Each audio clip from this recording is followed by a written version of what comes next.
அனைவருக்கும் வணக்கம். இப்பொழுது திருமூலர் திருமந்திரம் சார்பாக இப்பொழுது நாம் பார்த்து கொண்டிருப்பது வள்ளல் பெருமான் அருளிய நித்திய கர்ம விதி. நித்திய கர்ம விதியை நம்ம பார்த்துட்ருக்கோம். திருமூலர் திருவடிகள் சரணம், வள்ளல் பெருமான் திருவடிகள் சரணம், முருகப்பெருமான் திருவடிகள் சரணம். இதில் நம்ம பொது விதியை இப்போ பார்க்க போகிறோம்.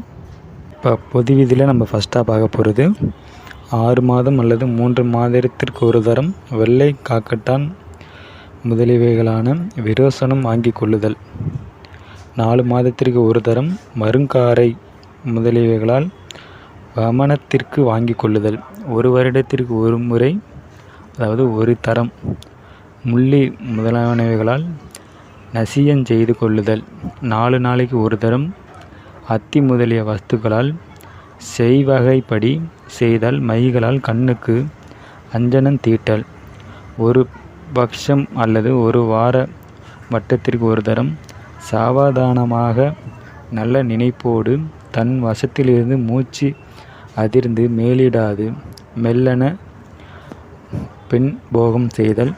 இது விருத்தர்களுக்கு விதியல்ல.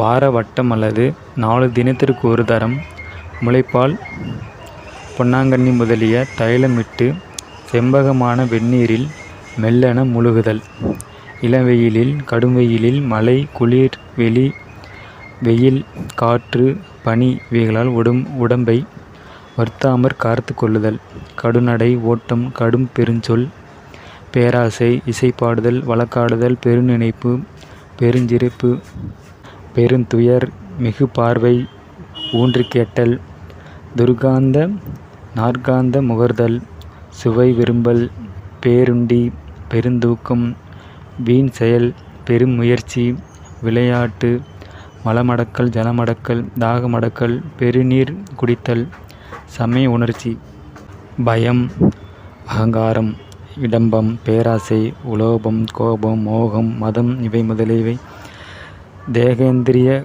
கரண குற்றங்களையடையாக திருத்துதல், பழஞ்சோறு பழங்கறி எருமைப்பால் எருமை தயிர் மோர் நெய் செம்மறிப்பால் தயிர் மோர் நெய் கேழ்வரகு திணை சாமை பருப்பு வகை அதிரசம் அப்பம் சுகியம் முதலிய சிற்றுண்டி தயிர் சோறு புளிசோறு முதலியவை சித்திரானம் காரரிசி சோறு முளைக்கீரை அகத்திக்கீரை முன்னை முதலிய இலைக்கறி சுரை பூசணி பரங்கி பீர்க்குங் புடல் பாகல் கடுகு நல்லெண்ணெய் புளி புகையிலைகள் கல் சாராயம் கஞ்சா புழல் மாமிசம் முதலிய விலங்குகளை நீக்கி விதித்தவைகளை அனுசரித்தல். அதாவது இதில் பொது விதியாக தான் இது பொது சன்மார்க்கத்தில் ஸ்டார்டிங்கில் வரவங்களுக்கு அதுதான் பொது விதித்தவைகளை அனுசரித்தல். ஓகேங்களா, பொதுவாக உள்ளது. அடுத்து நீங்கள் சிறப்பு விதியாக நம்ம சன்மார்க்க ஞானிகளுக்கு அப்படின்னு நீங்கள் சன்மார்க்கத்தில் ஊன்றி ஒரு நிலைக்கு போகும்போது சிறப்பு விதியாக சொல்லுவார். நித்திய சூரியோதய 5 நாளிகைக்கு முன்னே நித்திரை நீங்கள் எழுந்திருத்தல், எழுந்தவுடன் உபூதி தரித்து சற்று நேரம் செவ்வையாக உட்கார்ந்து கடவுளை ஊன்றி நினைத்து எழுதல். அடுத்து அங்கனம் எழுது சிறிது தாமதிக்காமல் மௌனமாக சிறிது தூரம் நடந்து எவ்விடத்தில் மலஜல பாதி நேரிடுகிறதோ அவ்விடத்தில் அப்போதே ஒன்றும் சேட்டையில்லாமல் விரைவில்லாமல் இருந்து அறவிடுதல். ஒற்றாலை கையாந்தரை கரிசலாங்கண்ணி இவைகளை ஒன்று கொண்டு உள்ளே சிறிது சாரம் போகவும் கபநீர் பித்தநீர் வெளியாகவும் தந்த சுத்தி செய்தல். அது மாதிரி சிறிது அந்த மலை கழிக்கிறது சிறிது நடந்துட்டு போயிட்டு மலம் கழிச்சிக்கலாம். ஓகேங்களா. அடுத்து திருநீர் தரித்து கொண்டு ஏகாந்தமாக ஓரிடமாக பற்றி இருந்து சூரியன் உதயமாகிற வரையில் கடவுளை தியானம் செய்து கொண்டிருத்தல். உதயம் தொடங்கி சுமார் ஜாம பரியந்தம் தக்க முயற்சியோடு பழகுதல். காலை உண்ணாமல் சுமார் 15 நாழிகைக்கு உண்ணுதல். காலையில் சூரியோதய மானவுடன் தூதுவளை பொன்னாங்கண்ணி வில்வம் சிந்தில் பொட்டலங்கையாந்தரை புளியாரை வல்லாரை நன்னாரி கடுக்காய் மிளகு அருகும் வேறு இவைகளில் ஏதேனும் ஒன்றை பசும்பாலில் சுத்தி செய்து சூரணமாக்கி கொண்டு சர்க்கரையில் கலந்தாவது அல்லது சூரணமாக்குவது பசும்பாலில் அனுமானித்தாவது சிறிதாக உண்ணுதல். சுமார் 15 நாளைக்கு உண்ணத் தொடங்கும் போது முன் புசித்த போஜனம் முழுதும் ஜீரணத்தை நன்றாக அறிந்து பின்பு ஜீரணத்தை அங்கனமே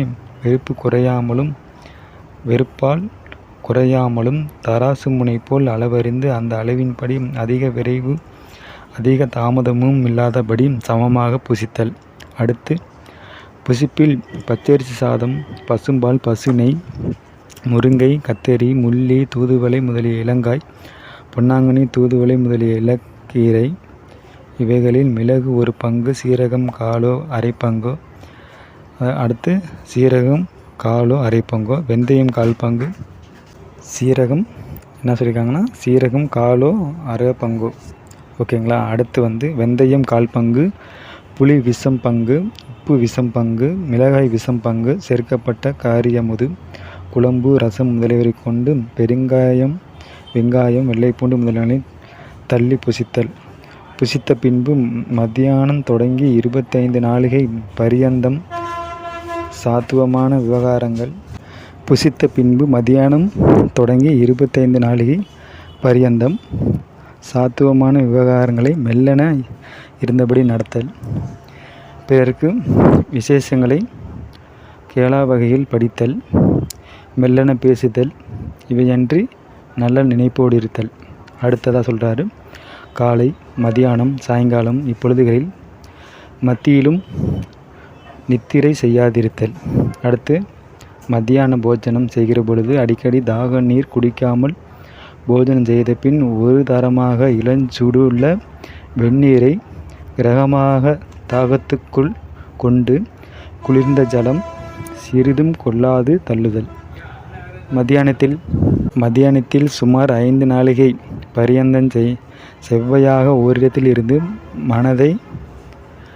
மனதை ஒருநிலைப்படுத்தி தெய்வ சிந்தனையோடு இருத்தல். அதுதான் மத்தியானத்தில், ஓகேவா. அடுத்து காலை புணர்ச்சி, பகற்புணர்ச்சி, அந்தி புணர்ச்சி, இரவு முன் பங்கு புணர்ச்சி, காலை போஜனம், அந்தி போஜனம் முதலியவை இல்லாதிருத்தல். அடுத்து சாயங்காலத்தில் 5 நாழிகை யாதொரு முயற்சி இல்லாமல் ஓரிடத்தில் அசையாமல் இருந்து தியானித்தல். அதாவது சாயந்தரம் சூரிய ஒளி படுமாறு தியானித்தல், ஓகேவா. இரவில் 10 நாழிகைக்குள் மத்தியான போஜனத்துக்கு அரைத்தாரமாக புசித்தல். அதற்கு மேல் ராத்திரி 15 நாழிகை பரியந்தம் மனதை அடக்கி தியானித்திருத்தல். ராத்திரி 15னா 12 மணி, ஓகேங்களா. 15 நாழிகையை தொட்டு 22.5 நாழிகை பரியந்தம் மெல்லன தூங்கல். படுத்து இழுத்திருக்கின்ற பரியந்தம் இடக்கை கீழிருக்கை செய்தல் வேண்டும். ஆகாரம் அரை, நித்திரை அரைக்கால், மைதுனம் விஷம் பயம் பூஜ்யம் ஆக பெறுதல். சாதம் வடித்து சாப்பிடுதல் நலமா, பொங்கி சாப்பிடுதல் நலமா எனில் வடித்து சாப்பிடுவது அதிலுள்ள எண்ணெய் போய் விடுவதால் நலம். பொங்கி சாப்பிடுவதில் எண்ணெய் போகாது, தாமச குணம் உண்டாகும். இதுவே உப்பு, புளிப்பு, காரம் முதலிய வஸ்துகள் எண்ணெய் போக சுட வைத்து சாப்பிடுதல் வேண்டும். பச்சரிசி என்பது இப்போது கொண்டு வருவதல்ல, மேலும் உஷ்ணத்தை உண்டு பண்ணக்கூடிய ஆகாரம் கொள்ளுதல் வேண்டும்.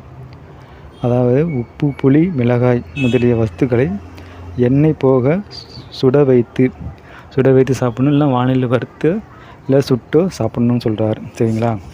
நம்ம அடுத்ததாக திருவருளை எவ்வாறு பெறக்கூடும் என்ற தலைப்பில் அடுத்ததாக பார்க்கவும்.